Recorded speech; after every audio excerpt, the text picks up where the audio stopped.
Hey guys, welcome back to our channel. In this tech tutorial video, we're going to show you how you can remove extensions from your Mozilla Firefox web browser. So let us dive right into it. So head over to Firefox and let's assume you're not interested in an extension anymore and now we'd like to remove it here from Firefox. This is how we can do it, guys. Click into these three lines in the top right corner.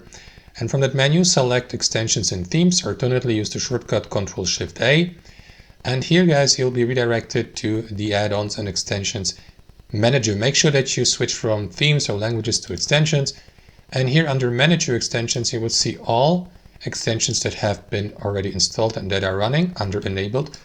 Below you will see recommended extensions by Firefox. So all you will need to do, guys, is focus on that area here and go through that list and simply turn off the given extension you'd like to disable by switching them off here to the right. That is going to disable them.